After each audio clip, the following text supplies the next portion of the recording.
session here in Europe this morning with the UK's FTSE 100 index down around about 0.3%, taking a hit on the back of a number of blue chip companies going ex-dividend, most notably AstraZeneca, BP and Shell.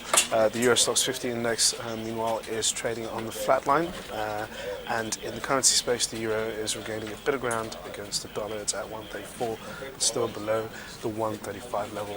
In peripheral bond markets, both Spanish and Italian bond yields are relatively calm. Good morning, I'm Ishaq, Siddiqi, and welcome to another Daily Market Bite.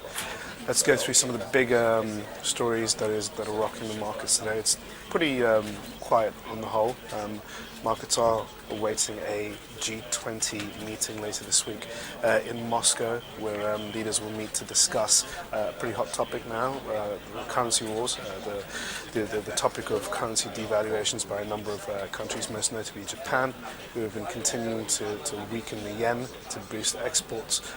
Now, yesterday the G7, which comprises of developed nations such as Japan, Germany, the UK, Canada and the US, all pledged against going into a currency war.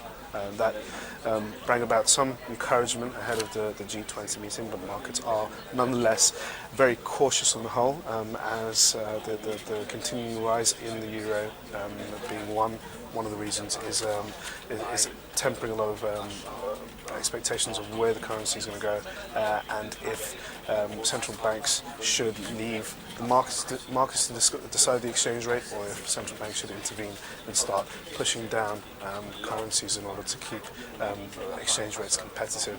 So that's a big topic going into this week, and one that is keeping investors very hesitant about taking any bold action. Now, going on to what's going on today in the immediate focus, we have a number of events. Eurozone industrial production data coming out soon. We also have a Bank of England inflation report, where we're going to get a bit more information on how the central bank in the UK will decide its policies in the months ahead. It's been sitting on its hands in terms of policy measures over the past few months, keeping the QE program and rates at all-time lows, and the QE program pretty much unchanged. The UK economy has showed signs of weakness over the past few months, and a lot of people are in the market at least expecting some sort of indication to the BOE pumping in more liquidity at some point soon, perhaps before Mark Carney, the Canadian central banker, joins the BOE and leads and heads the central bank. So at this particular moment right now, investors are trading on the sidelines, or staying on the sidelines. Indices are pretty much range bound and waiting for fresh direction.